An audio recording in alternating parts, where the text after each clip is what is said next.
세무사님 안녕하세요. 네, 안녕하세요. 이번에는 이제 법인사업자 정기세무조사에 대해서 좀 여쭤보려고 하는데 네. 요즘에 정기세무조사가 좀 많은가 봐요. 네, 네. 예, 좀 내용 좀 부탁드릴게요.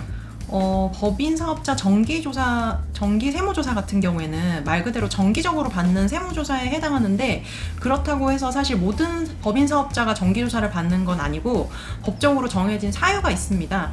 총 3가지로 구분지어서 말씀드릴 수 있을 것 같은데요. 첫 번째는 이제 신고 내용이 불성실 혐의가 있는 경우도 정기조사를 받는 경우가 있고, 두 번째는 이제 장기간 조사를 받지 않은 상황에서 신고 내용을 확인할 필요가 있다고 보여지는 경우, 이것도 두 번째 사유에 해당하고, 그리고 마지막 세 번째는 무작위 추출, 그러니까 랜덤 형식으로 추출되는 경우도 있습니다. 이렇게 총 3가지 사유에 의해서 정기 조사 대상자로 선정이 되게 되면 이렇게 대상자로 조사를 받는 경우가 생기시게 되는 거죠.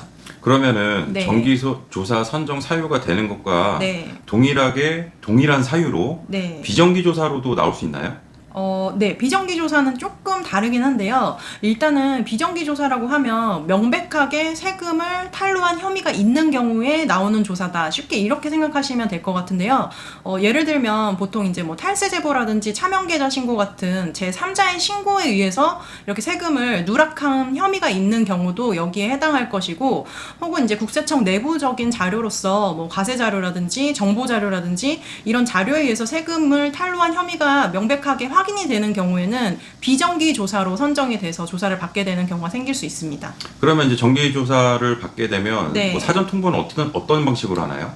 보통은 세무조사 사전 통지서로서 직접 방문해서 전달을 하시게 됩니다. 그래서 문서 공문 형식으로 받아보시게 되는 거죠. 그럼 이제 정기조사를 하게 되면 네. 기간이 정해져 있다고 아는데 네. 그 보통 몇 년치를 보는 걸까요? 보통 정기조사는 1년에 해당합니다. 그래서 1년 기간 동안의 그 대상 기간을 세무조사 기간 동안 조사를 하게 되는데, 사실 이제 1년으로 시작한 조사긴 하지만 혹시라도 그 기간에 명백한 탈루 혐의가 있는데 그게 이제 다른 과세 기간, 다른 연도 것까지 연결이 되는 상황이라고 한다면 5년까지도 확대될 수 있는 가능성은 있습니다. 네. 그러면은 세무조사 중에 주의해야 될 점들이 있을 것 같아요. 네, 그쵸.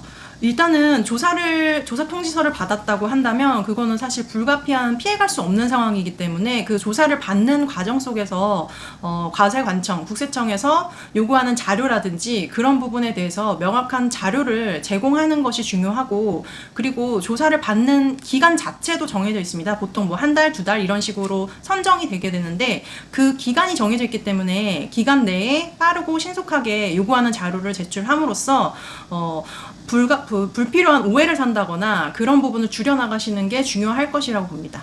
그럼 이제는 조사를 하게 되면 이건 뭐 정기세무조사만 해당되는 건 아닌 것 같고, 네. 결과에 대해서 되게 억울하거나 너무 과하다 생각할 수도 있잖아요. 네, 그럴 수 있죠. 이랬을 때 그 납세자 네. 아니면 조사 대상자가 취할 수 있는 부분들이 있나요?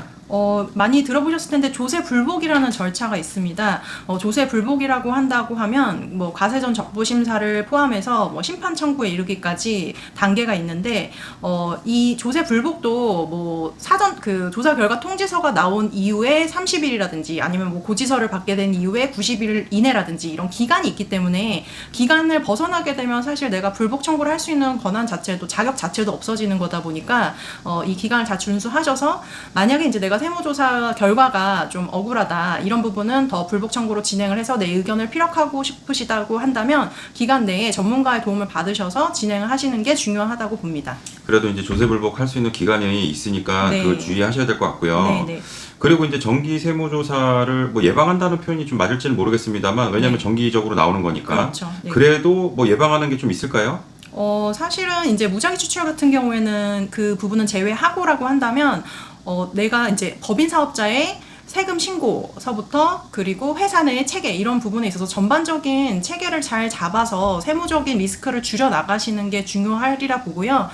이거는 이제 설립 단계부터 진행이 되시면 좋겠지만, 혹은 이제 중간에라도 이런 문제의 리스크가 있다고 판단이 되시면 전문가의 도움을 받으셔서 기업 내 진단을 받고 문제점이 무엇인지를 정확히 파악한 이후에 이 부분을 좀 정정해 나가는 방향으로 체계를 잘 잡아 나가시면 좋을 것 같습니다. 네, 세무사님 오늘 말씀 감사드리고요. 다음번에는 비정기 세무조사에 대해서 좀 문의를 한번 드려볼게요. 네, 알겠습니다. 네, 감사합니다. 네, 감사합니다.